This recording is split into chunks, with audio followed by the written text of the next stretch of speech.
Заманбеков Налтура жанагыдай экономикалык кылмыштуулукка баргандардын өзүнчө шотун ачып, 2 шот ачылгантат. Мисалы үчүн кээ бир сиздердин коллегалардан сунуш берип атат. Өз каалоосу менен ушул мамлекетке жардам беребиз дегендер да бар. Ошого өзүнчө шот ачып берсеңер деп, аны биз ачып атабыз. Экинчиси жанагы коррупциялык механизмдер менен өндүргөн. Ал жерде мүлкү болушу мүмкүн, каражаты болушу мүмкүн. Ага да азыр мына бизде макулдашууда жүрөт. Каржы министринин астында шот ачабыз, ошого топтойбуз. Өкмөт айтып атпайбы, мен эсеп ачам дагы кыргыздар топтоп карызды төлөйт.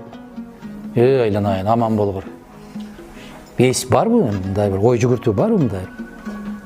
Кайдан түштү ал? Кыргыз белчесинен кредитке батып, балдарын, кыздарын окталбай атса, анан сенин карызыңды төлөйбү? Кыргыздын бүгүн желкесинен ези болуп турган кредит деген маселе бар. Кредит албаган үй бүлө дээрлик жок эсе. Мына силерди окутам деп ата-энеңер кредит алды. Эртең күйөөгө берем деп кредит алат.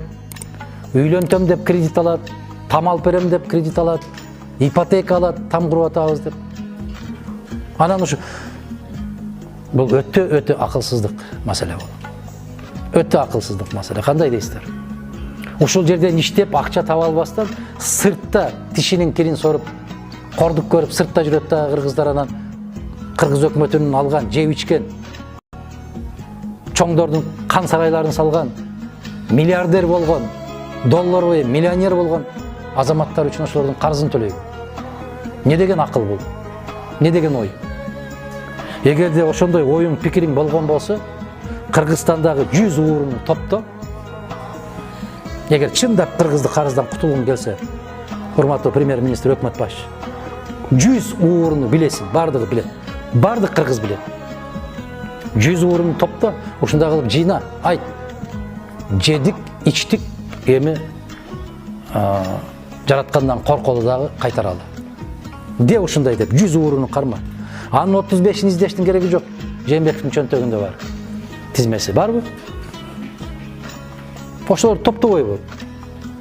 Мына карагыла. Жаштарга орун берели. 92 жаштагы премьер-министр кайрада Малайзияга келди, 92 жашта.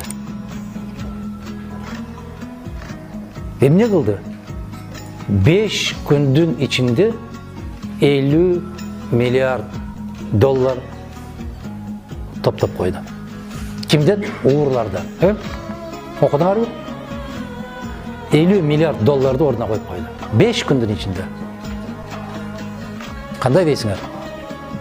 Мана күйгөн, баягы камера үчүн иштебеген, камера үчүн намаз окубаган, камера үчүн соопчулук кылбаган, жетекчинин кыла турган иши ушул. Кабинеттен чыкпай эле жасай турганын жасап койду. Мана Өзбекстандын президенти Мирзиёев не деди кече чыгып? Соц тармактардан кайрылды. Көрдүңөрбү? Айтты. Бүт баарын чекеден мамлекеттин казынасына уурдагандарын төктүрүп атам деди. Күнүнө 1,5 миллион доллардан түшүп атат мамлекеттик казынага деди. Күнүнө дагы түшөт деди. Түшүп бүткөндөн кийин бул айвандар чыгып элдин алдында кечирим сурайт деди теледе. Мына ушундай болот күрөш жүргүзгөн киши. Күрөштү ушинтип жүргүзөт.